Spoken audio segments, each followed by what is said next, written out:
30 minutes. I'll be right outside that door.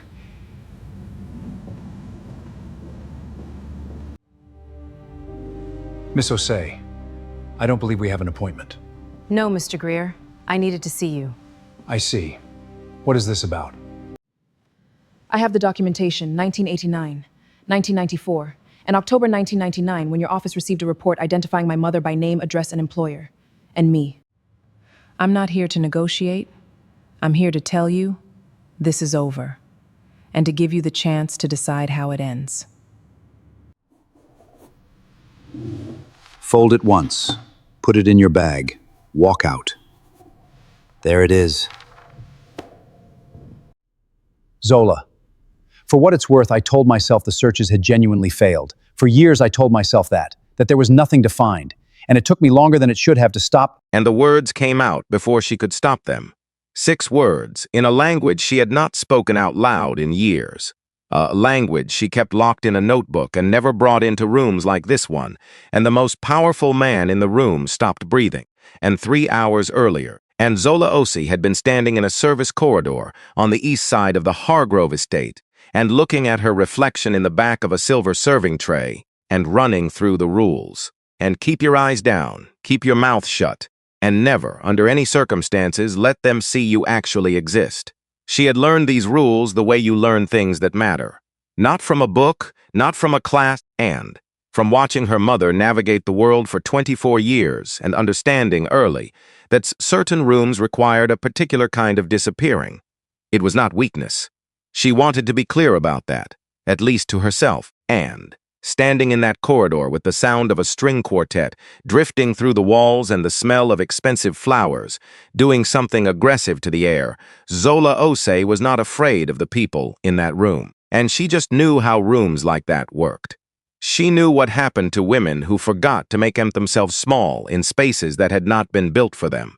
Her mother had taught her, and her grandmother, in the few years Zola had known her, had taught her without saying a word about it directly, just by example, just by the way she moved through the world, quiet, deliberate, leaving no more trace than necessary. So Zo kept the rules, and had kept them for 2 years of catering work across the most expensive addresses in New York, and she was good at it. Better than good. She had an instinct for knowing when to appear and when to vanish, how to refill a glass without interrupting a sentence, how to clear a plate without the person attached to it, registering that she had been there at all. And tonight she needed it more than usual. Because tonight the goal was simple: work the event, collect the check, and get home before midnight, pay the medical invoice sitting on the kitchen counter, and sleep for approximately 4 hours before her 8 a.m. seminar on language documentation. And that was all. That was the entire plan. Delia Cross materialized beside her in the corridor the way Delia always materialized, which was suddenly and with too much energy for the hour. And the guy near the east window, Delia said, adjusting her collar with the focus of someone doing something critically important. Gray suit. 3rd button undone. I've been watching him for 10 minutes, and I genuinely cannot tell if he's bored or planning something. Delia, and I'm just saying. And he has a look. You always think people have a look. And I'm always right. Delia picked up her tray. What time do you want to leave? 11 works. I'll get us a car. She paused. You okay? You look like you're doing math. I'm always doing math. Fair. And Delia moved toward the door. Don't think too hard. These people aren't worth it. Then she was gone, through the door and into the noise, and Zola was alone in the corridor with her reflection and her rules and the particular arithmetic of a life built on very thin margins. And she straightened her uniform, picked up the tray, went in. The Hargrove Ballroom was exactly what you expected from a building that had been designed to make people feel the weight of other people's money. Ceilings high enough to humble you, and chandeliers that caught the light and threw it back in pieces. Floors so polished, they looked like water that had decided to hold still out of courtesy.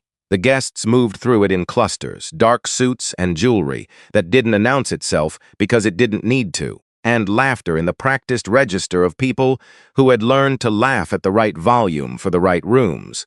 A string quartet in the corner, playing something that Zola recognized as Brahms, though nobody in the room seemed to be listening, and she moved through it the way she always moved through rooms like this, steady, unhurried, eyes tracking the space for empty glasses and signals from guests without ever quite landing on any single face. This was the skill, and not invisibility exactly, more like calibration, existing at exactly the frequency the room required, present enough to be useful, absent enough to be unnoticed. She worked the east side first, 3 glasses refilled, 1 plate cleared, and a brief exchange with a woman who wanted still water instead of sparkling and said, "Please" and "thank you" without being asked, which was rarer than it should have been. And Jerome, another server she sometimes worked with, passed her near the centerpiece table and raised his eyebrows in the expression that meant, "How are we doing on time?" And she held up 2 fingers, 2 hours left. He nodded and moved on. The night had a rhythm. She settled into it, and then around the 40-minute mark, she noticed the man by the window, not the one Delia had been watching, a different window, and the far west side of the room, away from the main clusters of conversation, where the curtains had been pulled back to show the garden outside, lit by small ground lights. He was standing alone, which was the first thing she noticed, and in a room designed for congregation, and for display, and for the visible performance of connection and status. And this man was standing with his back to most of it, and looking out at the garden. And nobody was approaching him. Nobody was pulling him into conversation or positioning themselves in his orbit. They were giving him space in the particular way that rooms gave space to people who had earned the right to be left alone.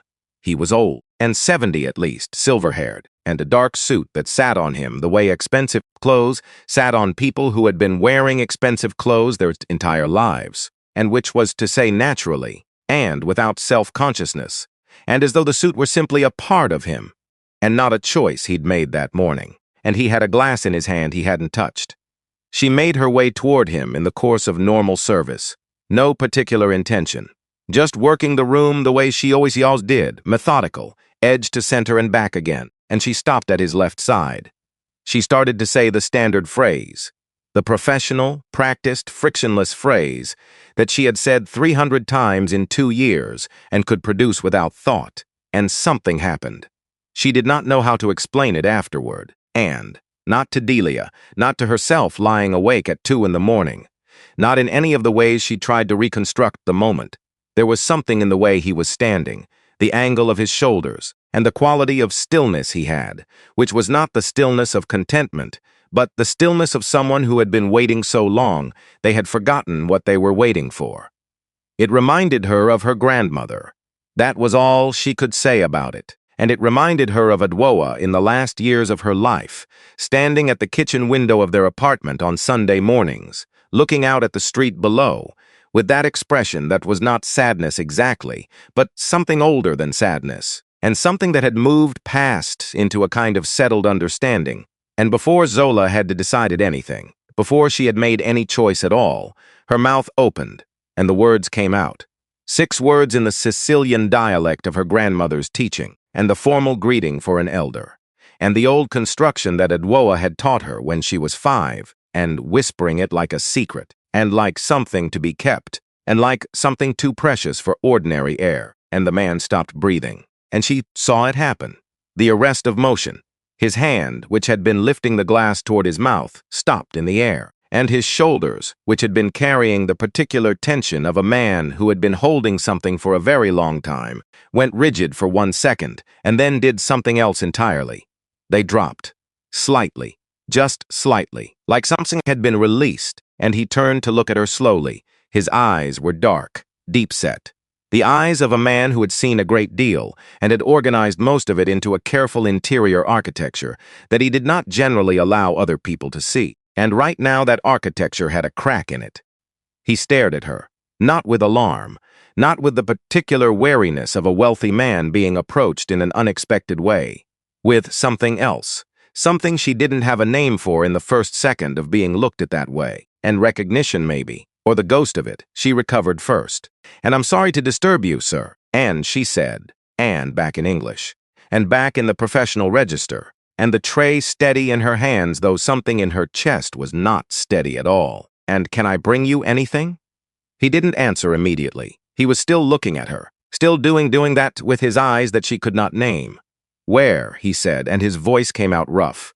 He stopped, cleared his throat, started again, and his accent was American on the surface, with something older underneath it, something that had not entirely worn away despite what sounded like decades of disuse.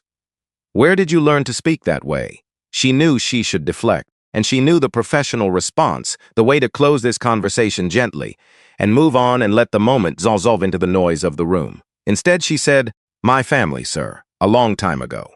"That accent," he said, very quietly. "That is not from the city. That is Western and Hill dialect. There is only one place where people speak exactly like that." She held herself very still. "May I refill your glass?" He looked at his glass as though he had forgotten it existed. "And yes," he said, "thank you." She poured. Her hands were steady. She was proud of that. She moved away, back into the crowd, back into the rhythm of the room, but she could feel his eyes following her. 20 minutes later, a hand touched her arm, gentle, brief. She turned, and a man in his early 40s, dark blonde hair with gray coming in at the temples, well-dressed in the way of someone who wore good clothes because the occasion required it rather than because he cared, and his face had the particular tension of someone managing something he had not anticipated needing to manage tonight. "Miss," he said, "I apologize for interrupting. I wanted to check that my father hasn't made you uncomfortable." She looked at him, and he seemed startled. The man continued, "Whatever you said to him." He stopped, seemed to measure his words. "He's not himself this evening. If he said anything inappropriate." "He didn't," she said. "Good." A pause. "Good." "And he didn't move." "I'm Reed Stone. He's Enzo, my father." She nodded once. Reed Stone looked at her with the careful assessment of a man who had learned to read situations quickly, and something in his expression said that he was looking at something unexpected and hadn't yet decided what category to put it in. "Your name?" he said. She considered not answering. "Zola," she said. "Zola." He filed it away. "Can I ask what you said to him?" And the phrase, whatever it was, she should have said she didn't remember. She should have smiled and offered a small apologetic shrug and kept moving. She said, "It was a greeting," in an old dialect. "I didn't intend to say it. It just came out." And Reed Stone looked at her for a long moment. "What dialect?" he said. "Sicilian." Something moved across his face. "Quick!" She almost missed it. "Sicilian," he said. "Yes." Another pause. He reached into his jacket pocket. "And I may want to follow up on this," he said, and which was a strange thing to say. And he seemed to know it was a strange thing to say because he stopped and tried again. "And I mean, my father may want to speak with you. I'm not sure. I'd like to have a way to reach you, if that's all right." She took the card he offered. Read the name on it, Reed Stone. And below that, a title she didn't process immediately because her eye had caught something else. And a secondary line, small print, a company name, Vitelli Group. Not Stone, Vitelli. She looked up at him.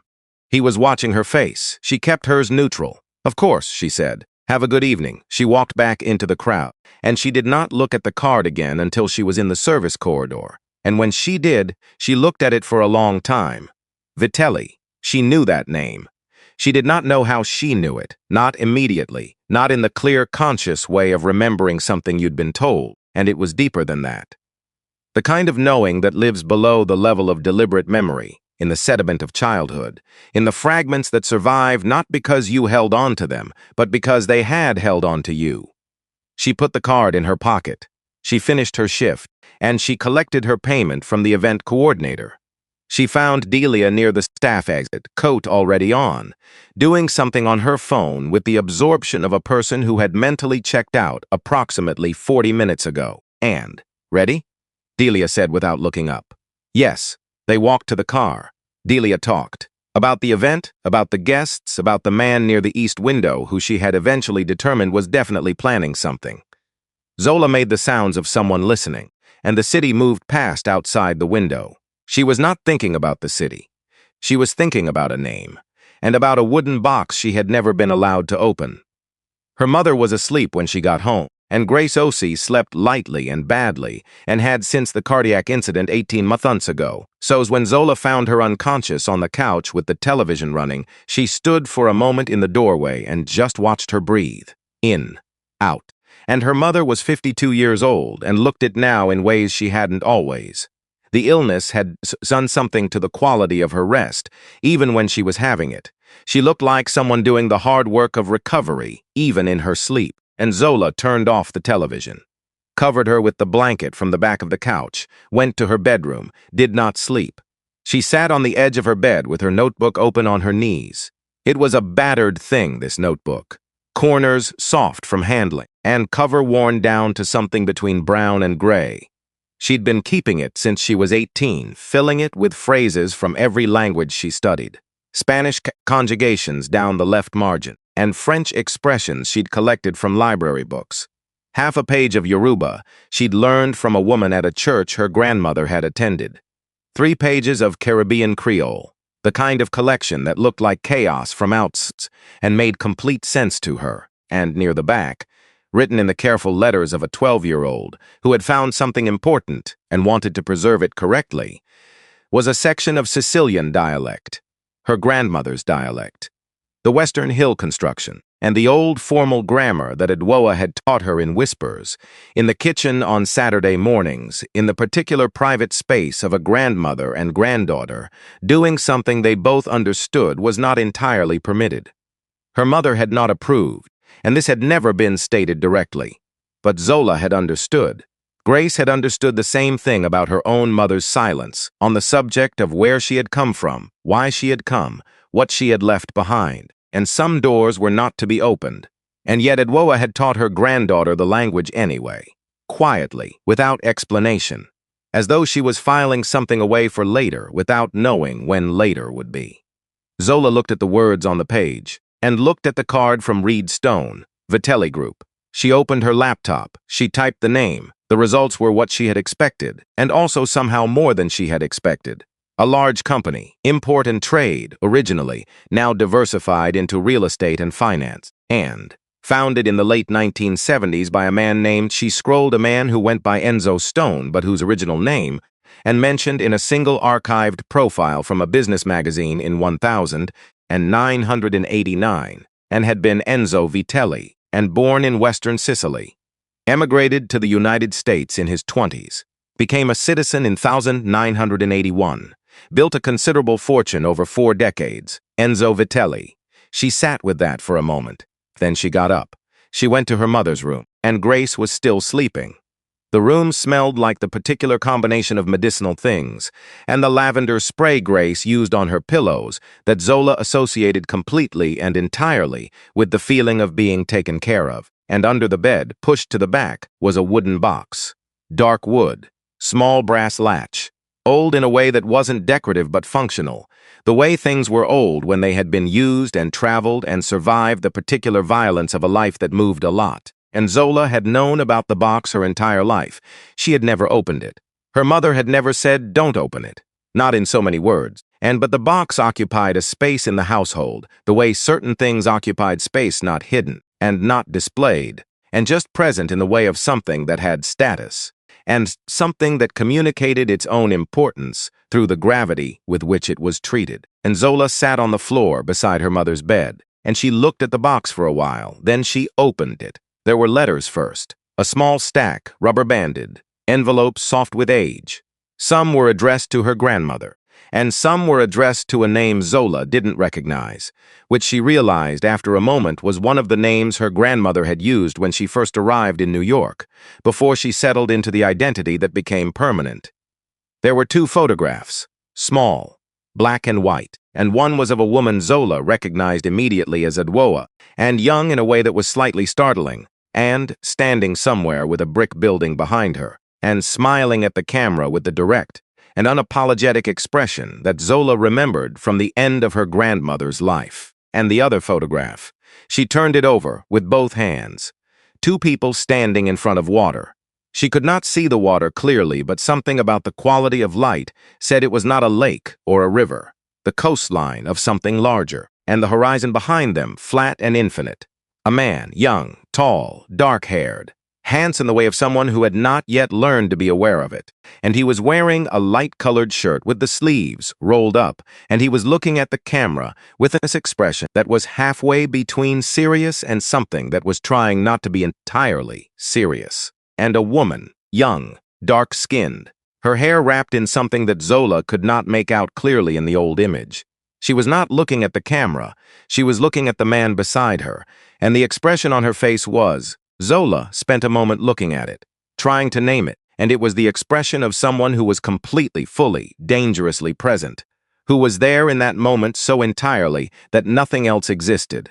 On the back of the photograph, in ink that had faded to the color of old grass, in handwriting she recognized, and Adwoa and Enzo, 1973. Zola sat on the floor of her mother's bedroom for a very long time. The box sat open in front of her, the photograph sat in her hands, and outside the window the city made the sounds it made at 1 in the morning, and which were the sounds of something that never fully stopped and never fully started, and just continued at a different register than the daytime version of itself. And she thought about a man standing at a window in a room full of people, holding a glass he hadn't touched. And she thought about the way his shoulders had dropped when he heard those words. She thought about what it meant to hear something you had not heard in 50 years, what that did to a person, what it unlocked, or what it confirmed. She put the photograph back in the box, and did not put the box back under the bed, left it on the floor where it was, got up, went to the kitchen, drank a glass of water standing at the sink, looking at the street below, watching a cab slow down at the corner and accelerate again. And she thought about her grandmother teaching her those words in the kitchen on Saturday mornings. She thought about the particular privacy of that, the chosen nature of it. Adwoa had not taught grace. She had to talk, and, skipping a generation, dropping something into the one that would come after, for reasons that Zola had never asked about because she had been a child and children do not ask about these things. They just receive them. She thought about that word, and Vitelli. The way it had looked in the old magazine profile, the way it had looked smaller and older on the back of a photograph in a wooden box. She went back to her bedroom, she sat at her desk, and she wrote the name in her notebook, at the bottom of the Sicilian section, in her own handwriting below the careful letters of her 12-year-old self. Enzo Vitelli. Then she sat there with her hand on the page. Her grandmother had kept a photograph of him for 50 years. And in a box under a bed in apartments across 3 states and 2 name changes, and a whole reconstructed life. And she had kept it, and never spoken about it, and taught her granddaughter the language of the place he came from, and then died at the age of 61 without ever explaining any of it. Zola thought about the expression on her grandmother's face in that photograph, and the way she had been looking at him. She thought about a door, and about what it meant to stand in front of one, about what it cost to open it, about what it might cost not to. She did not sleep that night, and she sat at her desk with the notebook open, and the card in front of her, and the city outside doing its relentless thing, and she thought about who she was, and what she was made of, and what the women before her had survived, and built, and buried, and left behind. And at 5 in the morning she closed the notebook. At 5:15 she picked up the card, and at 5:30, because it was too early to call anyone, and she needed to do something with her hands, she made coffee and stood at the window and watched the city come back to itself in the early light.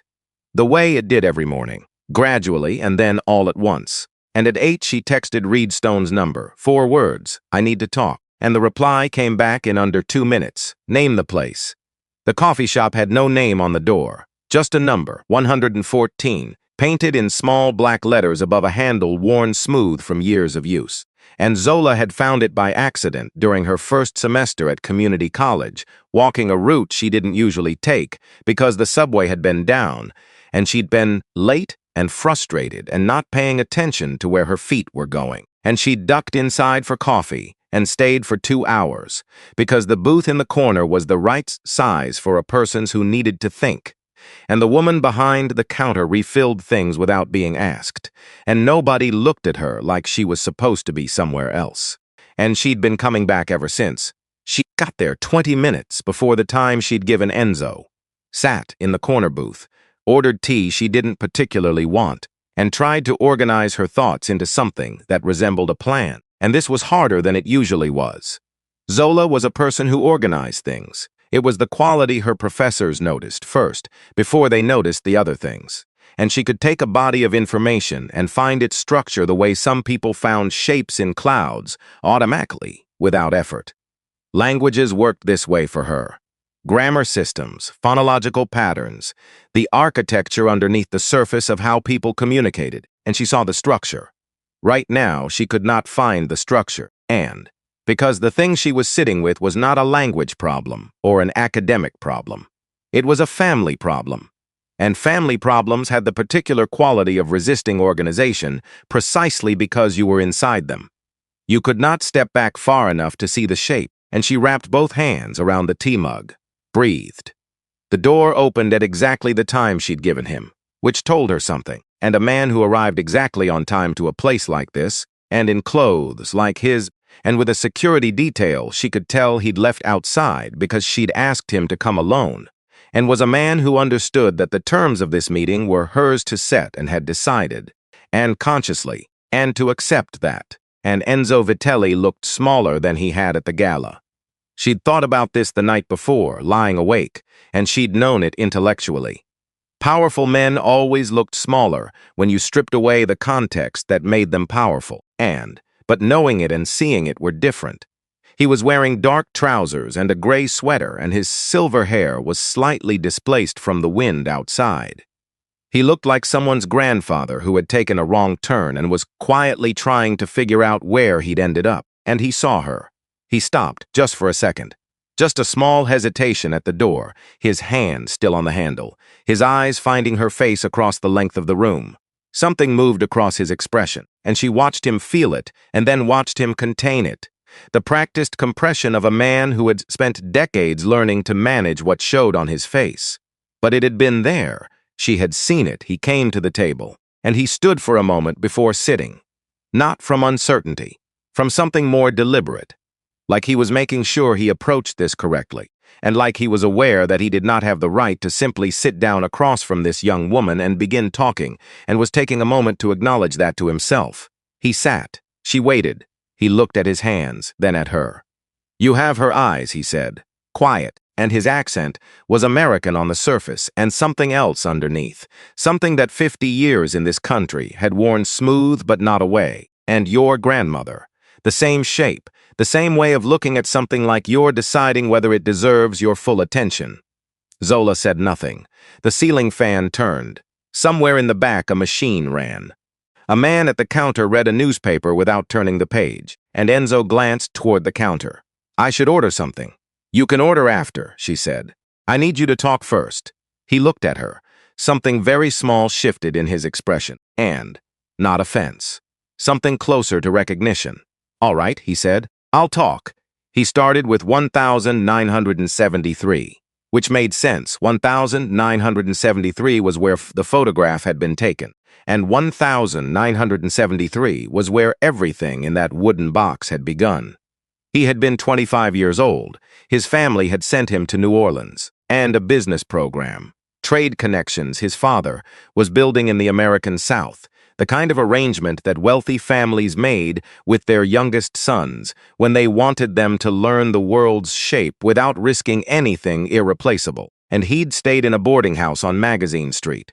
Adwoa had worked there. She was 22, and she'd come from a small town in Georgia, and working 2 jobs, and sending money to her family, and taking night classes when she could afford them. And she wanted to study language, literature.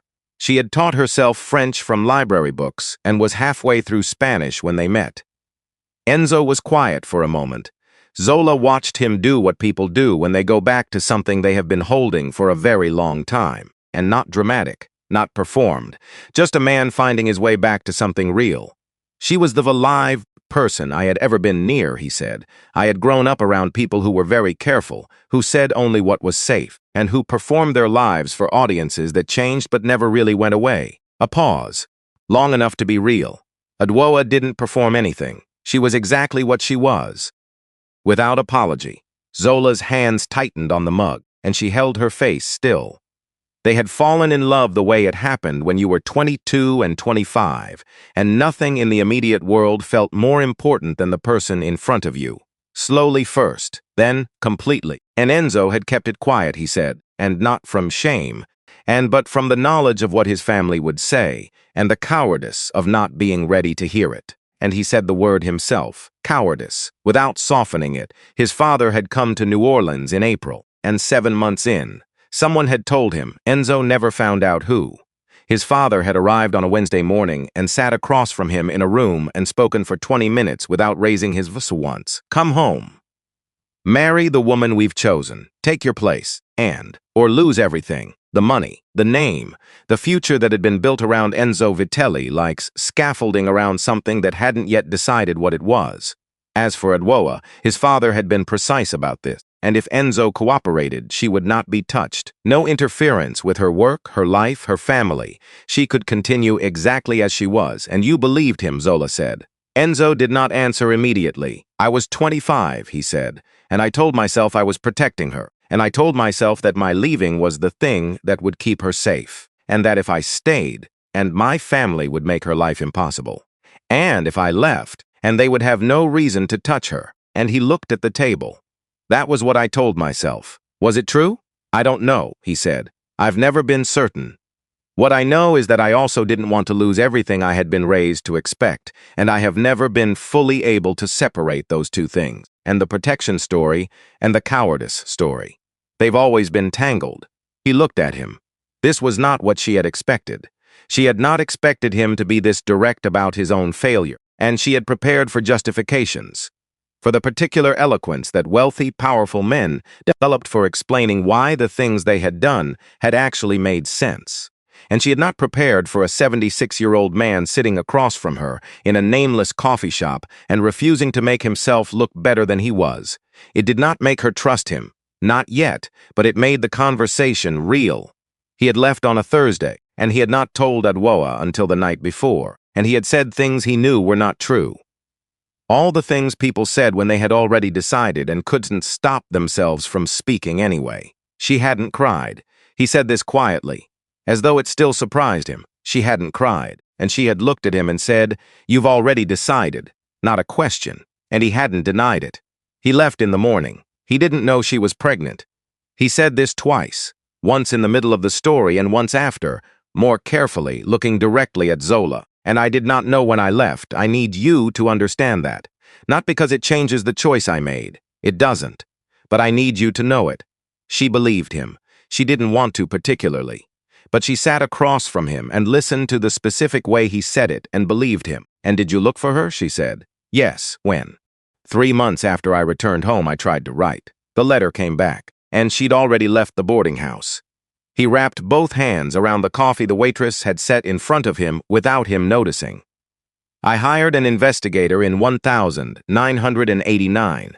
He spent 8 months and found nothing, and in 1994, I tried again with a different firm. Same result. Zola did the math without showing it. Her mother Grace had been born in 1972, and she would have been 17 in 1989. 22 in 1994, and living somewhere in this country with a mother who had changed her name twice, and a daughter named Zola who was learning to read, and a box of things under the bed. "And you said 2 searches," she said, 1989 and 1994. "There was a third," he said, 1999. She kept her face still. "Who coordinated these searches?" she said. "And my legal team handled the logistics, specifically who." He looked at her. She said it again the same way, without raising her voice. "Who specifically coordinated the search efforts, Mr. Vitelli?" Something happened behind his eyes. Slow, like cold water finding a crack. "And Aldous Greer," he said. "He has been my primary legal counsel since 1987. And Zola set her mug down. "Is Aldous Greer currently a member of your company's board of directors?" Enzo went very still. "Yes," he said, carefully. "He coordinated 3 separate searches over 10 years. Yes, and all 3 returned nothing." The ceiling fan turned, and the man at the counter still hadn't turned his page. "I think," Zola said, "that you should speak with a different lawyer before our next conversation." She did not tell him what she suspected, and not the full shape of it. She needed to think it through before she said it out loud to him. She needed to be sure of what she was looking at before she named it. They spoke for a while longer, and she asked him questions about New Orleans in 1973, about Adwoa's life as he had known it, the night classes, the 2 jobs, the books, and she needed to know what was real about his memory of her grandmother and what had been softened by 50 years of regret into something more comfortable than the truth, and his memory held up. The details were specific and unsentimental. The way Adwoa argued about books she loved. The precise manner she had of going very quiet when she was thinking hard. The language notebooks she kept not so different from the one Zola carried now, and when she mentioned that, Enzo looked at her. She hadn't meant to mention it, it had slipped out. She kept notebooks, he said. She taught me, Zola said. Languages. Different ones. I've been collecting phrases since I was 18. And a pause. She started me on the Sicilian dialect when I was 5. He was quiet for a moment. That's why you spoke to me that way, he said. Not a question. I didn't mean to, she said. I hadn't used it in years. It just came out. He looked out the window. She kept it alive, he said, and mostly to himself. She kept it and she passed it on. Zola said nothing, but she thought about her grandmother standing in the kitchen on Saturday mornings, speaking quietly in a language nobody else in the building would have recognized, and she thought about what that was, and what it meant to carry something that cost you to carry. What it meant to pass it to the next person, not because the carrying was easy, but because the thing itself mattered. She took the subway home and sat in the corner seat by the door, bag on her lap, watching the city move past in fragments through the dark windows. She thought about Aldous Greer, 3 searches, 10 years, and a man who had controlled the information flow to his client since 1987 and was still sitting on that client's board 37 years later. And she thought about what it took to sustain that position. The trust required, the access it granted. She thought about what a reconciliation between Enzo and his lost family might have prompted.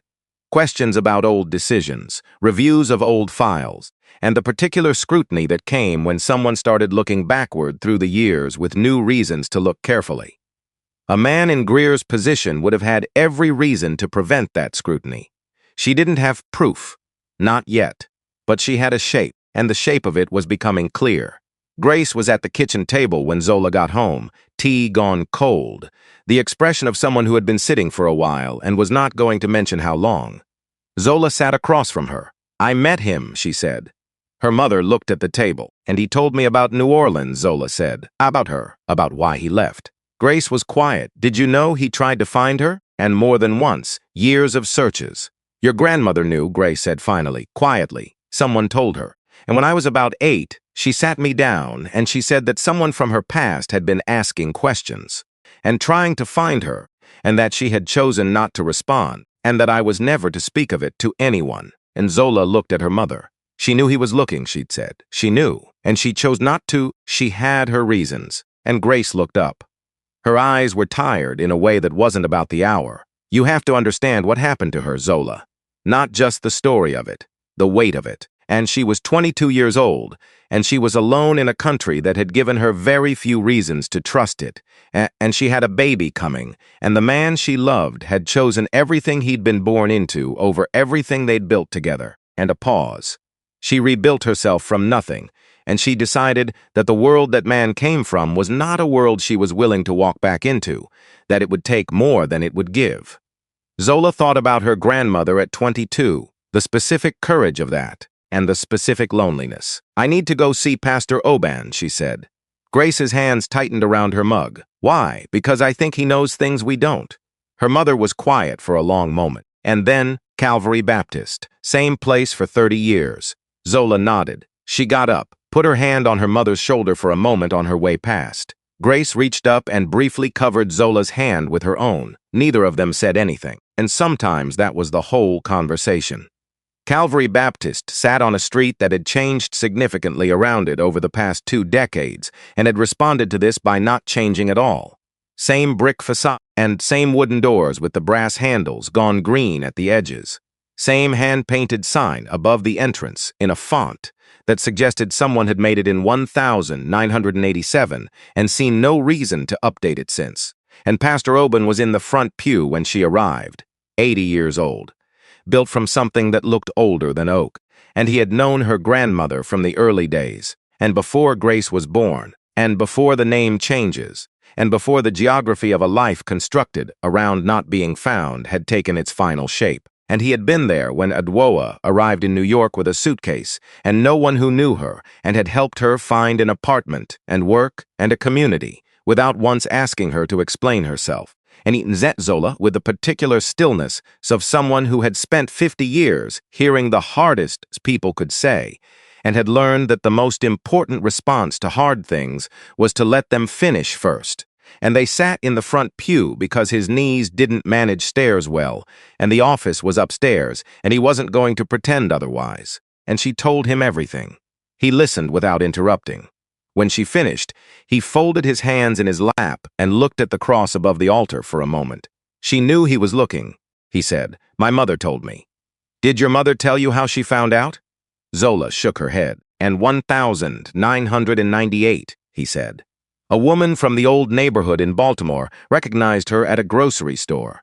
Told her there had been inquiries the previous year, and someone asking questions about a woman named Adwoa who had lived on Magazine Street in New Orleans in 1973. The inquiries had stopped by then, but they had happened. 1997, Zola thought, and the third search, and 1999 was when the report had been filed, but the inquiries themselves had been 1997, and 1998, and then she chose not to respond, Zola said. "I think I know why," Zola said, "but I want to hear what she told you." The old man was quiet for a moment, and she said she had learned enough about how that world worked to know that it didn't change simply because one person in it had changed, he said. She said she'd watched what happened to women who went back, and who believed that love was enough to bridge the kind of distance that separated her life from his. He paused. She said she did not want her daughter and her granddaughter to spend their lives being a chapter in someone else's story, and the phrase landed somewhere in the center of Zola's chest and sat there. Someone else's story. She wasn't afraid of him, Pastor Oban said. That's the thing I want you to understand. She was not a frightened woman, and she was a clear-eyed woman who saw exactly what she was choosing and what she was giving up and made the decision deliberately. He looked at Zola directly. She chose the people she could actually protect. That's not weakness. That's the hardest kind of strength there is, and Zola sat with that. She thought about strength that looked like stillness from the outside. That looked like silence. That could be mistaken by people who hadn't earned the right to an opinion, for passivity or fear. Did she leave anything? Zola asked. A letter, notes, and anything she meant for someone to have eventually. The old man was quiet. Yes, he said, she gave me something to hold 11 years ago, when she knew she was sick, and she told me to keep it until the time was right. He looked at her steadily. I've been waiting for the time to be right. Not yet, Zola said. There's something I need to deal with first. He nodded once, like he'd known she would say exactly that, and the call from the catering company came 4 days later. She had been half expecting it. That didn't make it easier. Her supervisor had the voice of someone doing something they found genuinely unpleasant and were trying to move through as efficiently as possible, and professional, apologetic. The particular carefulness of someone executing a decision they didn't personally endorse, but had been given no authority to reverse. The company was letting her go, not because of her performance, not because of her conduct, and because her name was now attached to a story, and clients of the kind who hired this company did not want their events attached to anyone's story except their own. 2 weeks severance, return of uniform and badge. They wished her well, and she sat on the edge of her bed after the call. 2 years. 2 years of keeping her eyes down and her mouth shut and doing the job correctly and making herself exactly as invisible as the room required, and 2 years of careful, deliberate effort in the specific direction of not being noticed. And 6 words in a language she'd kept in a notebook had ended it. She called Delia. They let me go, she said. I know. Marcus from the crew texted me, and Delia's voice was controlled in the way it got when she was actually upset and managing it. I'm sorry, Z. It's fine. It's not fine. Don't do that. Zola breathed out. No, you're right. It's not fine. I'm coming over. You really don't have to. I'm already in a cab. And what do you want for dinner? Don't say nothing. Delia arrived with food from the Thai place on the corner, and an energy that had decided this evening was not going to defeat them. And she set everything on the coffee table, sat cross-legged on the floor, looked at Zola. Tell me what you're thinking, she said. Not the processed version, the actual version. So Zola told her, not the recap of what Enzo had said, which Delia had already gotten pieces of, and the part she hadn't said out loud yet, the part about Greer. 3 searches, 10 years. A man who had controlled the information to his client for 3 decades and was still inside the company, and the particular convenience of searches that found nothing. The timing of the leak relative to when Enzo had started making inquiries about Zola after the gala. Delia listened. She ate and she listened and she did not interrupt. When Zola finished, Delia set down her fork, and he needed the leak to happen fast, she said. Before anyone started asking the right questions.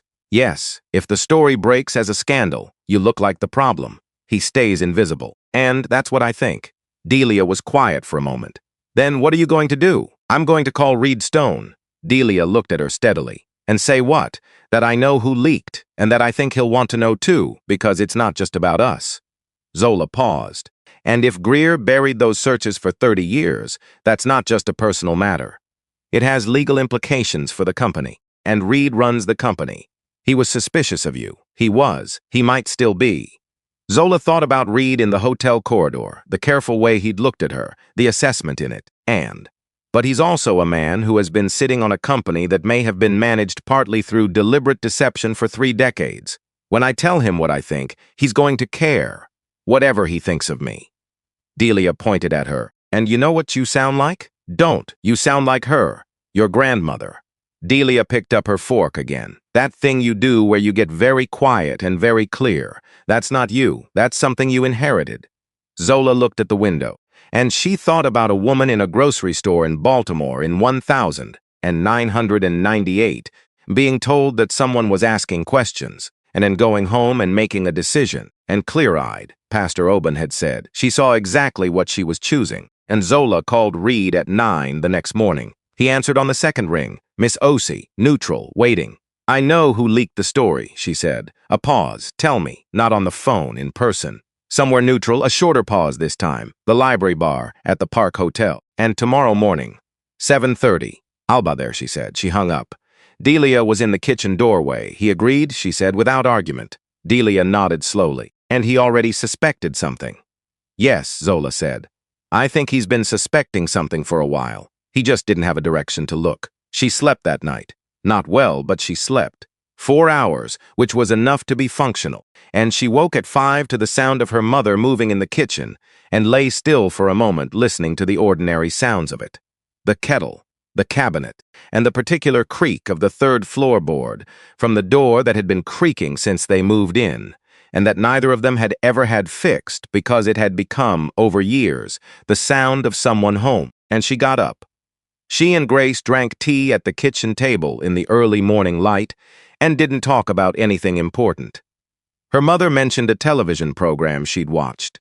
Zola mentioned a paper she was finishing for her documentation seminar, and outside the window, the street woke up in stages. Grace looked at her daughter over the rim of her mug. You have a plan, she said. I'm working on one. Does it involve doing something that's going to make me worry? And involves a conversation. With who? Reed Stone. Grace set her mug down. Enzo's son, yes. Her mother was quiet for a moment. Be careful with that family, Zola, I know. I don't mean them specifically, I mean what they represent. And what being connected to them would mean for how people see you. The things people will say. Grace looked at her directly. Your grandmother spent her whole life making sure nobody could define her by that connection. And I don't want you walking into a room and coming out as somebody's footnote. Zola thought about Pastor Adoban. She did not want her granddaughter to spend her life being a chapter in someone else's story.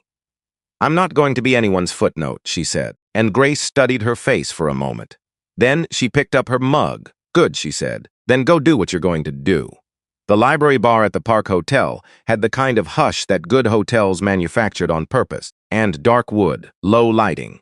The atmosphere of a place that wanted people to feel like their conversations mattered. Reed was already there. Dark suit, no tie, coffee in front of him. He stood when she came in, which she hadn't expected. They sat at. He didn't offer small talk, and she'd noted that about him at the gala. The absence of social filler. Whether that was efficiency or reserve she hadn't determined yet.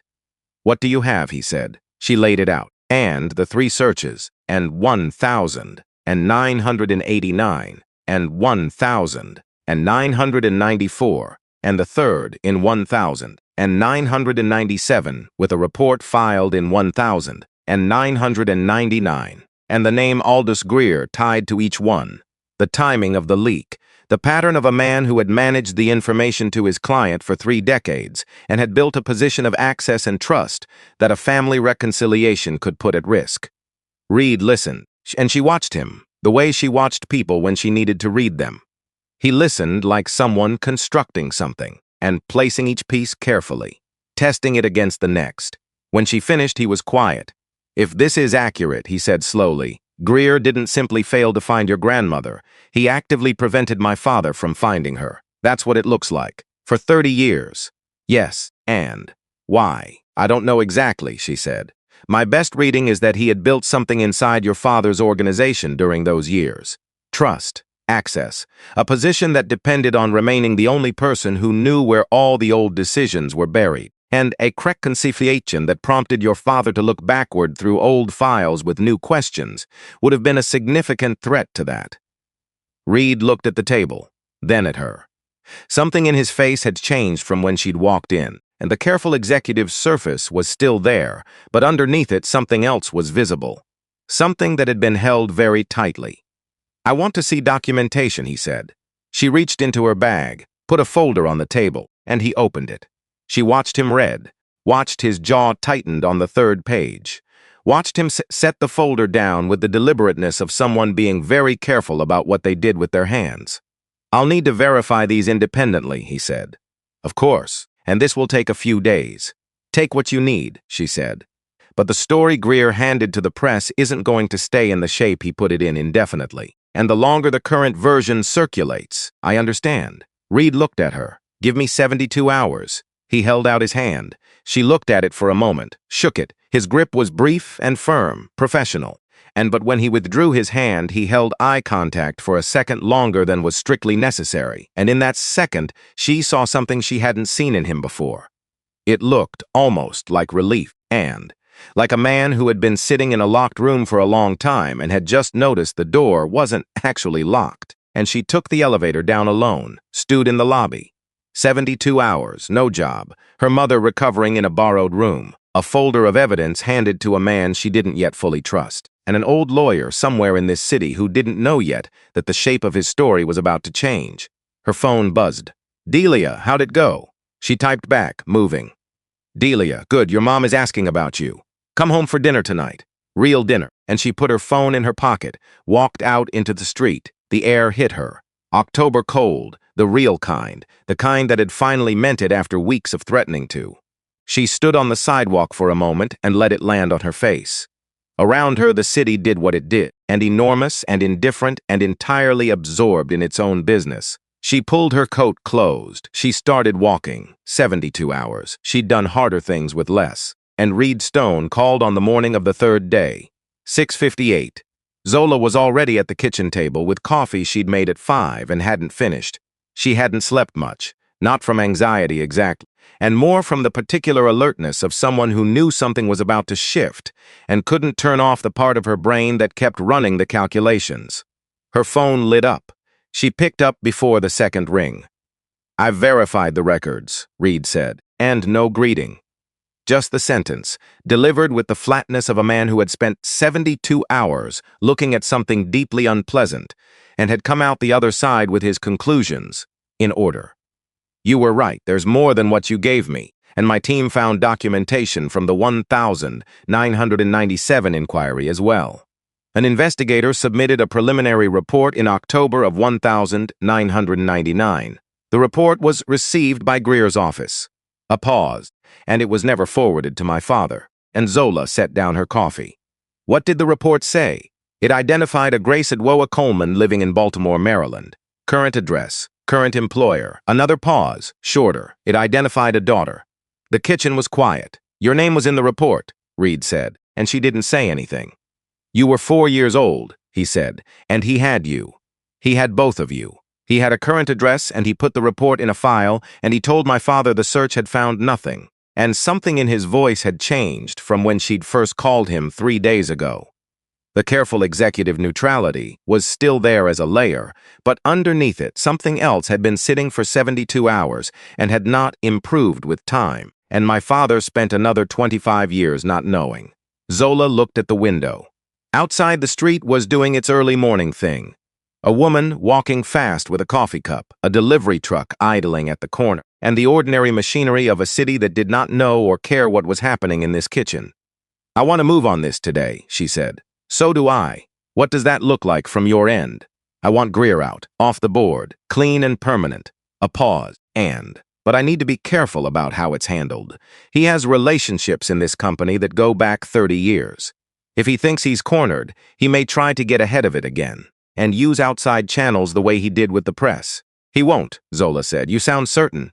"I am," she said, "because I'm going to talk to him first." A long silence. "Miss Osei?" "He doesn't know what I know," she said. "He doesn't know we've been comparing notes. And he doesn't know about the 1999 report or what your team found. He thinks this is still his story to manage." She paused. "I want to sit across from him and put the documentation on the table and let him understand that it isn't anymore." And Reed was quiet. She waited. She was good at waiting. "I'll have copies of everything sent to your phone within the hour," he said finally. "If you're doing this today, I want it documented. I want you recording the conversation. Understood. And I want someone outside the room, and someone you trust. I have someone. Greer's office is on 52nd. He arrives between 9 and 9:30 and doesn't take outside meetings before 10. I'll be there at 10:15, she said, and she hung up, looked at the table for a moment. Then she texted Delia, "I need you today. Wear something that says you belong anywhere." The reply came back immediately. "Already due. What time?" 10. Dress warm. "We're going to 52nd Street. A pause. Then, "Oh, we're doing that today. And yes." Another pause. "I'll bring coffee. The real kind, not the bodega kind." Zosa put her phone down. Grace appeared in the kitchen doorway in her housecoat, moving with the careful deliberateness of someone whose body required negotiation in the morning. "And you're up early," Grace said. "Didn't really sleep." Her mother looked at her, the particular look that mothers developed over decades that communicated a complete assessment of a situation without requiring any words. She went to the cabinet, got a mug, poured coffee, and sat across from Zola. "Today," Grace said. Today her mother wrapped both hands around the mug, looked at the table. "What do you need from me?" Zola thought about it. "Nothing right now," she said, "and just stay close to your phone." Grace nodded. They sat together in the early morning quiet. The radiator knocked, the refrigerator hummed, and somewhere in the building above them someone was moving furniture, or at least that was what it sounded like, the rhythmic dragging of something heavy across a floor. "Your grandmother would have said, 'Be careful,'" Grace said. "I know. I'm not going to say that." Zola looked at her. "And I'm going to say, 'Do it right,'" Grace said. "And whatever you're about to do it the way she would have." Which was not carefully, it was correctly. She looked at her daughter directly. There's a difference. Zola thought about that on the subway. The difference between careful and correct. Careful was about protection and about minimizing exposure. And it was her grandmother's mode for most of her life. And it had been necessary. And it had worked. And it had also cost things. And quiet costs accumulated over decades. And the language not spoken, the box not opened, the letters not answered. Correct was something else. Correct was knowing what the situation actually required and doing that thing regardless of whether it was safe. Delia was waiting outside the Park Avenue address at 10:08, and she had 2 coffees and was wearing a coat that suggested she had been invited to whatever was happening, as was mildly impatient about the wait. She handed Zola a coffee, looked at her face. "And you good?" "Getting there." "That'll do." Delia fell into step beside her. "What's the plan?" "I go in. You wait outside the office. If I'm not out in 30 minutes, call Reed Stone." She handed Delia a card with Reed's number written on the back in her own handwriting. "And don't call anyone else, just him." Delia took the card, looked at it, looked at Zola. 30 minutes, probably less. Okay. Delia pocketed the card, "And I'll be right outside the door." They rode the elevator to the 14th floor in silence. The elevator had the particular quiet of expensive buildings, the kind of soundproofing that cost money, the kind that made you feel like the world outside had agreed to wait. And the 14th floor opened onto a corridor with carpet that absorbed footsteps and walls, painted the color of something that wanted to be taken seriously. At the end of the hall, a door with a nameplate and a Greer. Black letters, no flourish, the nameplate of a man who had been here long enough to stop needing to announce himself. Zola stopped in front of it. Delia stopped beside her. 30 minutes, Delia said quietly. Zola handed her the coffee she hadn't finished, knocked, and, "Come in," said a voice. Aldous Greer was 62 years old and had the appearance of a man who had spent 4 decades constructing his face into something courtrooms and boardrooms would read as trustworthy, and silver-haired. Well-dressed in the specific way of someone who understood that clothes were a form of argument, the kind of face that had learned, early and permanently, exactly how to arrange itself. He looked up when she walked in. The arrangement shifted, subtle, and a small recalibration. Gone in under a second, he recovered well. She had known he would, Miss Osei said, smooth, measured. "I don't believe we have an appointment." "We don't," she said. "I only need a few minutes," and she sat down across from him without being invited to. He looked at the chair, then at her, decided not to make it a point. "Of course," he said. "What can I do for you?" She put the folder on his desk, didn't push it toward him, just placed it there between them, and his eyes went to it. Something moved behind them, small, controlled. "I have the documentation from the 1989 search," she said. "The 1994 search. And then the preliminary report from October 1999 that identified my mother by name, address, and employer, and identified me, and then was received by your office and never forwarded to Enzo Vitelli." And the room was very quiet. Greer looked at the folder. He didn't reach for it. "Those are confidential legal documents," he said, "privileged materials. However, they were obtained. Reed Stone has copies as well," she said, "and his legal team verified them independently over the past 72 hours. The chain of custody is documented." She paused. "I'm not here to negotiate, Mr. Greer. I'm not here to make demands or discuss arrangements. And I'm here because I wanted to tell you directly that this is over, and I wanted to give you the opportunity to decide how it ends." And he looked at her then, really looked, not the managed assessment of a man reading a situation, an actual look, the kind you gave something when you were trying to determine what it fundamentally was. "You're very young," he said. "I am. And you came here alone, and I came here with what I needed," she said. That was enough. Something shifted in his face, not quite respect. Something adjacent to it, the grudging recognition of a quality in an opponent that you had not anticipated. "And, what do you want?" he said. "Your resignation from the board," she said. "Today, by close of business," she held his gaze. "In exchange for which Reed Stone handles the rest of this internally. No public statements about the nature of the board change, and no press involvement regarding your role specifically." A pause. "And if I decline," she gestured toward the folder. Just the gesture. Nothing else. He looked at it. She watched him do the calculation, and she could almost see the shape of it. The variables, the exposure. The question of what his position was worth against what the alternative cost. He was quiet for what felt like a long time but was probably 40 seconds. Then he opened his desk drawer, took out a sheet of paper, and uncapped a pen. She watched him write. Sign. He slid the paper across the desk.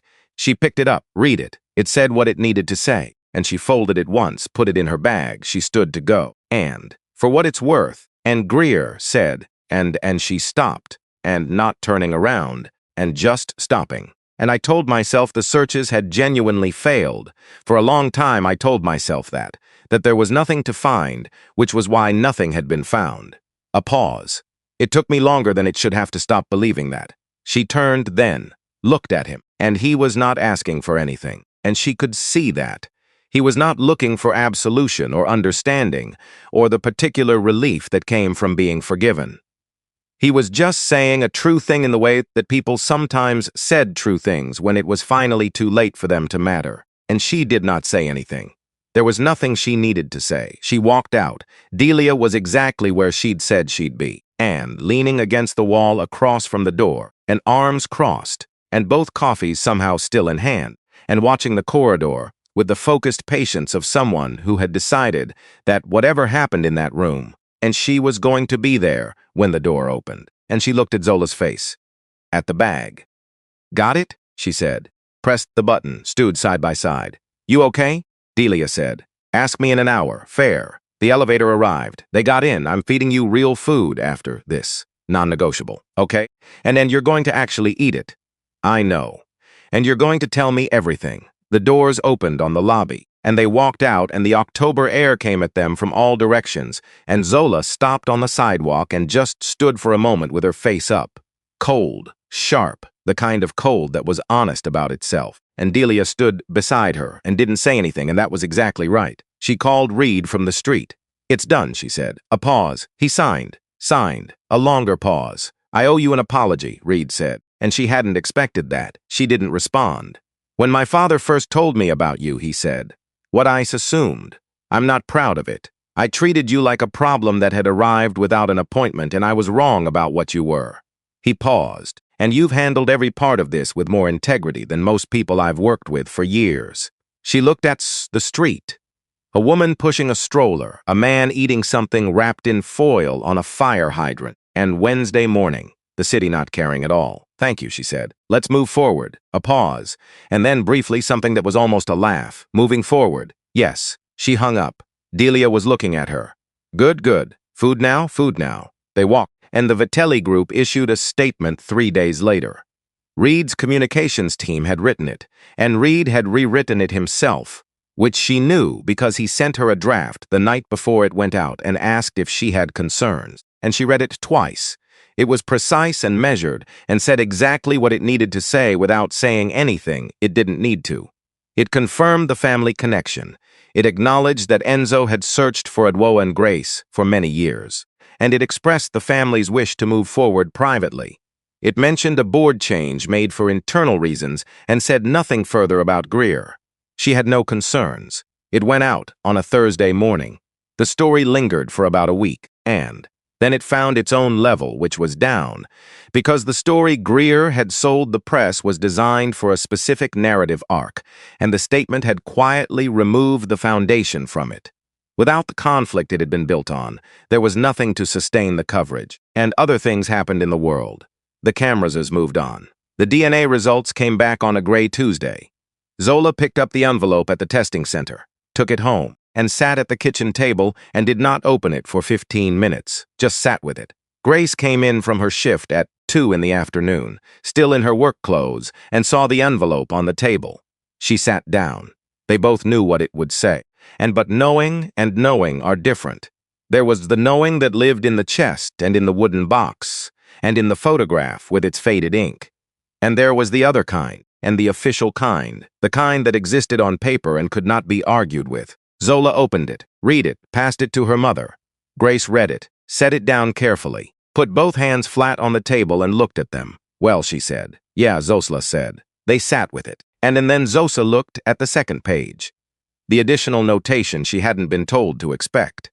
A flagged marker, a secondary match that extended beyond the primary relationship they had been testing for. And she read it twice, then the third time she looked up at her mother. "Did Enzo ever mention anything," she said carefully, "about a child before you? Before New Orleans?" Grace went very still. "What?" Zola read the notation aloud, slowly. A partial match, older, male, and the specific language of laboratory results that was trying to say something as clearly as it could within the constraints of its own precision.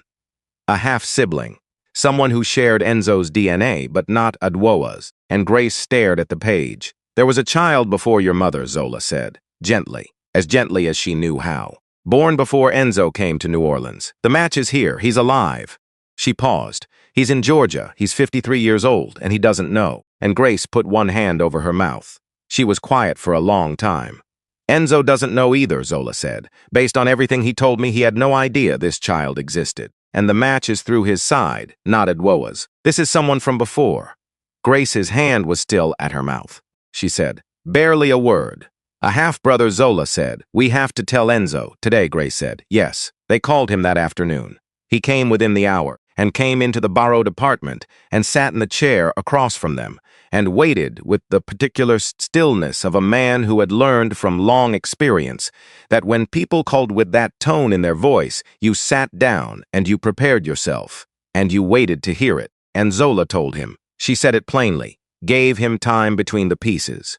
Enzo sat very still. His face moved through things she did not have names for, not the controlled progression of a man managing his responses, and the actual movement of someone receiving information that was rearranging the architecture of something they thought they knew. And then, without warning or performance, he put both hands over his face, and he cried. Not quietly, not the neat version of grief, and the real kind. The kind that a man produced when he had been carrying something for 50 years as under the name of one loss and had just discovered there had been another one underneath it that he hadn't even known to mourn. Grace looked at him. Zola watched her mother's face, and she watched the complicated thing that moved through it. The woman who had spent 52 years with no father and every reason to harden against this man and his grief, and underneath that something else. Something that Grace Osei had perhaps not known was still in her until this moment. She reached across the space between them, put her hand on his arm. Just that.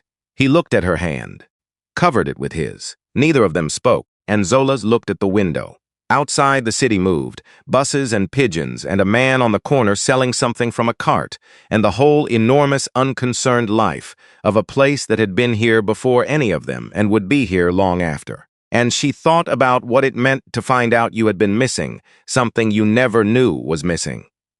She thought about her grandmother, about what Adwoa would have said about this room, these people this afternoon. She would have said something practical, and something that acknowledged the reality without getting lost in the feeling of it. She would not have cried here. She would have looked at the situation and identified what it required, and done that. She had taught her granddaughter the same, and Pastor Oban called that evening. "I think the time has come," he said. "Yes," she said. "I think so too." She went to Calvary Baptist morning. The October light was doing what it did in this city in the weeks before November arrived and ended it, and coming in at an angle that made everything look like it had been improved slightly, like someone had adjusted something without telling you. Pastor Oban was in the front pew. He had an envelope in his hand, and small, old. The paper had gone soft from years of being held and put down and picked up again. The way things went soft when they had been kept with care for a long time. He held it out to her. She sat beside him and took it, and the outside of the envelope said 4 words in her grandmother's handwriting. For when the time comes. She recognized the handwriting from the photograph, from the margins of the old dictionary she'd found in the box, and from the letters she had read on the night everything changed. She opened the envelope, 1 page, both sides covered, and the handwriting careful at the top, looser toward the bottom, the way handwriting changed when you stopped thinking about the letters and started thinking about what you were saying. It was addressed to no one and to everyone. It began with New Orleans, not the loss of it, and the actual place, the specific quality of light on the water in the early morning, and the sound of the city waking up, the particular pleasure of learning something new in a place that was not your home, but had started to feel like it could be.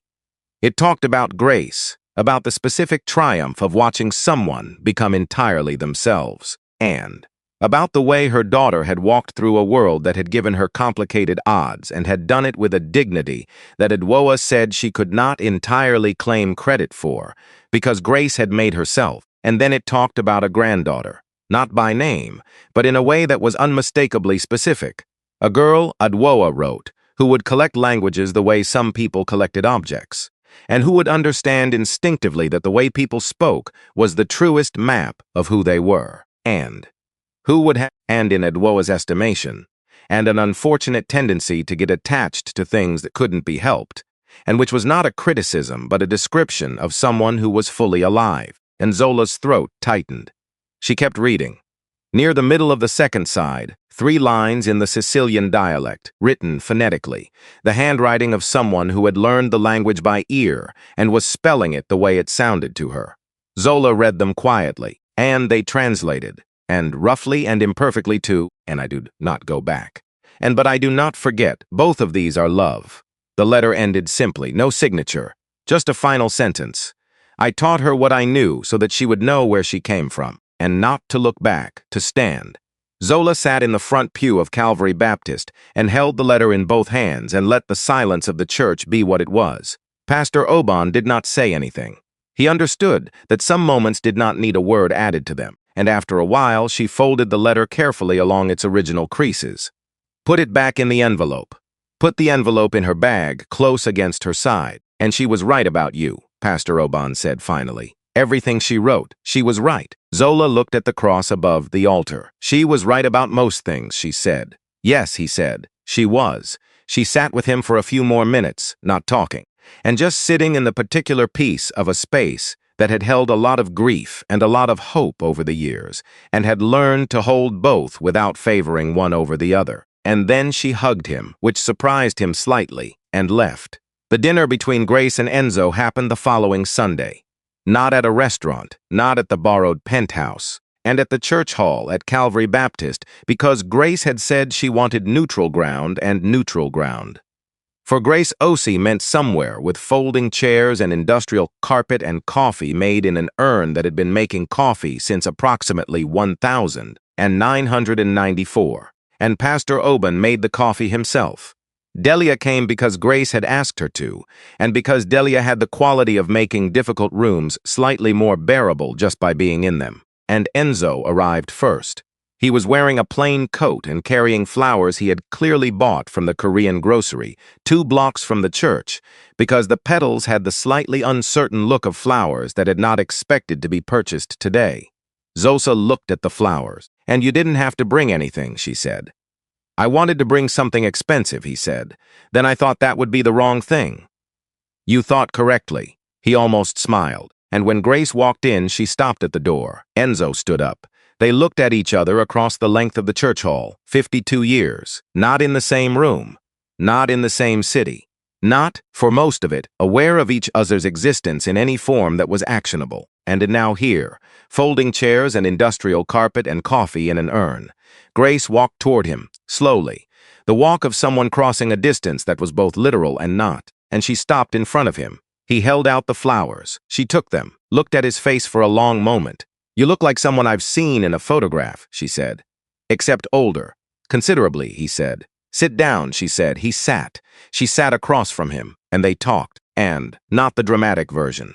Not the version where 50 years of loss resolved itself in an afternoon. And they talked the way 2 people talked when they were strangers, who were also not strangers, who had been connected without knowing it, and were now trying to figure out what that meant in practice. And Grace asked him questions, direct questions, the kind she had been holding for a long time, about who Edwoa had been to him, and what he had understood about what he was choosing, and whether he had any idea what his choice had cost. She did not soften the questions, and he did not soften the answers. He said, No, I didn't understand. I thought I was making a calculation that would protect her. I know now it was a calculation that protected me, and I dressed it up as something else. And Grace looked at him for a long time. She did not forgive him. She also did not leave. Zola sat nearby with Delia and let them have it. Let the afternoon be what it needed to be, which was not resolution and not reconciliation, but something earlier than those, and something that was just 2 people deciding whether there was enough of a foundation here to build anything at all. Delia leaned over at one point and said very quietly, Your grandmother would have hated this, right? And she would have found it excessive, Zola said, equally quiet. Would she have been glad it was happening? Zola thought about a woman who had carried a photograph for 50 years, who had taught her granddaughter a dying language, and who had written a letter to no one and left it with a pastor with instructions to wait until the time was right. Yes, she said. I think she would have been glad. The formal interview came at the end of October, and not a press conference, not a prepared statement, and a conversation with a journalist named Paula Wren who wrote for a magazine and was known for the particular patience of someone who understood that the most important things people said were usually in the sentences between the obvious ones. And Zola chose the nameless coffee shop on 114 because it was hers, because the corner booth was the right size, and the woman behind the counter refilled things without being asked, and nobody looked at her like she was supposed to be somewhere else. This time, she was not trying to disappear into the background. Paula Wren arrived with a small recorder and a notebook and did not ask anything for the first 5 minutes. Just sat. Let the room be the room. Let Zola have the space to decide where she wanted to start. And Zola started with Edwoa, not with the gala, not with Enzo, with the woman herself, who she had been, the night classes and the French learned from library books, and the notebooks.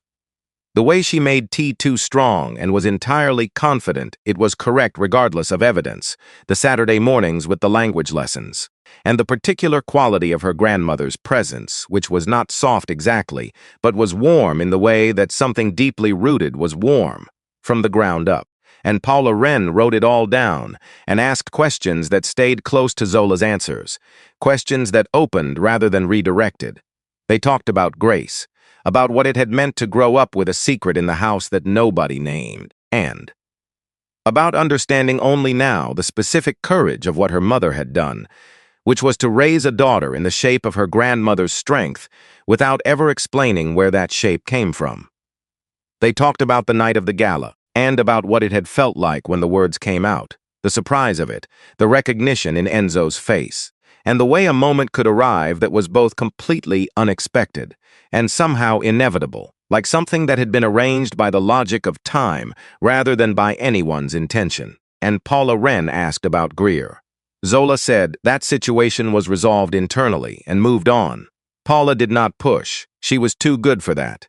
At the end, she looked at Zola and said, "Is there some things you want to say that I haven't asked you about?" Zola thought, and she thought about what it meant to be someone's story. The version Greer had tried to make her, the version the press had run with briefly, and the version that made her an object in other people's narratives, and defined by what she'd stumbled into, and by the family connection, and by the money and the history, and by everything except who she actually was. And she thought about her grandmother's letter. Not to look back, to stand. She said the phrase out loud, the Sicilian, the formal greeting, 6 words in the Western Hill dialect that almost no one spoke anymore, and said them quietly, the way her grandmother had said them to her in the kitchen on Saturday mornings. Paula Wren looked up from her notes. "What does that mean?" she said. "It's a greeting," Zola said. "For elders, in the dialect my grandmother taught me," and she paused. "It means I see you. I come with respect. I come from somewhere." Paula Wren wrote it down. The article published 2 weeks later. It did not go viral immediately. It spread the way things spread when they were true. Not the fast, bright flare of something shocking, and the slower, steadier movement of something that settled in the chest. Women shared it, daughters, mothers, and people who had their own boxes under beds and their own languages half-remembered, and their own grandmothers who had crossed distances and kept things alive through the sheer refusal to let them die, and people who understood what it cost to stand on your own terms. Zola read some of the responses. Not all of them, but some. And each one that stayed with her was from a woman who wrote that she had not spoken her grandmother's language in 20 years and had decided after reading the article to start again. She did not know yet who she would speak it to, but she was going to start. Zola read that one twice, and then she put her phone down and went to make tea, and the scholarship was Reed's idea. He called her about it on a Tuesday afternoon, 3 weeks after the article, said he and Enzo had been talking, and said his father wanted to do something that was not about the money, and not about making amends because you could not make amends for certain things, and the attempt to do so was often more about the person making it than the people receiving it. And he wanted to do something that kept Adwoa's name on something that was still growing, and a fund for students in language documentation and linguistics programs. First generation, from immigrant and working families, community college students especially, because that was where Zola had started, and because it was where most people who needed it most actually were, and in Adwoa's name, her real name, the one before the changes, Adwoa Coleman, as she had been when she arrived in New York with everything she owned. "We'd want you involved in the administration when you're ready," Reed said, "and not as an obligation, because you'd be good at it." Zola was quiet for a moment. "Okay," she said. "Okay? Yes," she said. "When I finish my degree, we can talk about it then." A pause. "Your degree," Reed said. "When does that happen?" "December." "We'll wait," he said. And she could hear something in it that was not just professional. Something that was closer to family than either of them had quite gotten comfortable saying yet. "And thank you," she said, "for this, for how you've handled all of it." A pause. "You did most of the handling," Reed said. "I just provided the office space." She almost laughed. "Almost." "Moving forward," she said. "Moving forward," he said, and they both hung up, and she sat for a moment with the phone in her hand and thought about what it meant to have a family that was imperfect and new and nothing like what you'd expected, and yours anyway. And she went back to her seminar paper. 3 weeks later, she submitted her final project for the language documentation program. 40 pages on the preservation of dying dialects in immigrant communities of the American South. And she had been working on it for 6 months and had thought she was done twice before she was actually done. And the night she submitted it, she sat at her desk for a moment after pressing send and felt the particular emptiness that came after finishing something you had put real effort into. And, not bad, just spacious. She picked up her notebook. It was more battered than ever. A corner had come completely off. The cover was past the point where you could identify the original color. She turned to the Sicilian section, read through it, and the careful letters of her 12-year-old self. The vocabulary Adwoa had given her. The grammar notes she'd added over years from books and recordings, and the old dictionary she'd found in the box. She turned to the last page and picked up her pen. She wrote 2 lines, the first in the Sicilian dialect, the phrase from her grandmother's letter. The second in Twi, the language of Adwoa's childhood, learned by Zola from recordings she'd found in the box alongside the letters, and her grandmother's first language. The one before New Orleans and New York, and all the reconstruction that came after. She read both lines quietly to herself, her grandmother's voice. In both directions, she closed the notebook, got up from the desk, and stood at the window for a moment and looked at the street below. Late November now, the light doing something different than it had done in October, lower and more direct, casting long shadows from the buildings across everything it touched. Her phone buzzed. "And Delia, are you done with that paper yet?" She smiled. "Yes, finally. Delia, finally. Dinner. Tonight. Non-negotiable. You have been inside for 3 days. Zola, I've left the apartment. Delia, to go to the pharmacy doesn't count. And real dinner. 7 o'clock. Thai place. Zola, okay. Delia, bring your mom if she's up for it. I'll get the big table." She put the phone in her pocket, went to knock on her mother's door. Grace was sitting in the chair by the window with a book open in her lap, and she looked up when Zola knocked. Her face had more color than it had had 6 months ago. The medication adjustment had helped. The reduced stress had helped more. "And Delia wants us for dinner," Zola said. "Thai place, 7. Grace considered it. "I'll need an hour. We have 2. Good. I need to find my good coat." She paused. "How are you feeling, now that the paper is done?" Zola leaned against the doorframe. "Like I can breathe again," she said, and Grace nodded. She understood that feeling. The way finishing something created space that the thing had been occupying without you fully knowing it. "And your grandmother would have wanted to read it," Grace said. "She would have found 17 things to critique. But she would have wanted to read it." "I know," Zola said. "I know she would have." They looked at each other for a moment in the doorway. Then Grace went back to her book, and Zola went to get her coat. Outside, the city was doing the thing it did in late November. Pulling in, getting serious. The tourists gone, the leaves down, the particular atmosphere of a place that had shed its social season and was getting on with its actual business. And she walked the 2 blocks to the bus stop. She thought about her grandmother at 22, stepping off a bus in New York City, with a suitcase and no one who knew her face. She thought about what it took to build a life from that, the specific daily courage of it, and not the dramatic kind.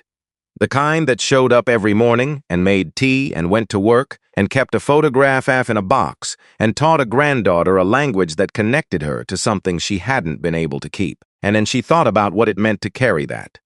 Not as a burden, as a foundation. She thought about standing in that ballroom 4 months ago with a silver tray and the words coming out before she could stop them. 6 words, in a language she had kept in a notebook, and the particular way Enzo Vitelli had turned to look at her. Like something he had been waiting for, without knowing he was waiting, had finally arrived. She thought about her grandmother's letter, and not to look back, to stand. The bus arrived. She got on, found a seat by the window. The city moved past outside, buildings and lights and people going places, the whole ordinary, enormous machinery of it. She was not invisible in it. She was not trying to be, and she opened her notebook to the last page, read the 2 lines she had written, folded the notebook closed, put it back in her bag, and rode the bus to the Thai place where Delia was already there at the big table with the menus out, and her mother would arrive in 40 minutes, and the night was cold outside and warm inside, and something had begun that did not have a simple name yet but was real, and she walked in. Delia looked up. "You look different," Delia said. "Different how?" Delia thought about it. Like yourself, she said. Zola sat down, picked up the menu. Good, she said. That's what I'm going for.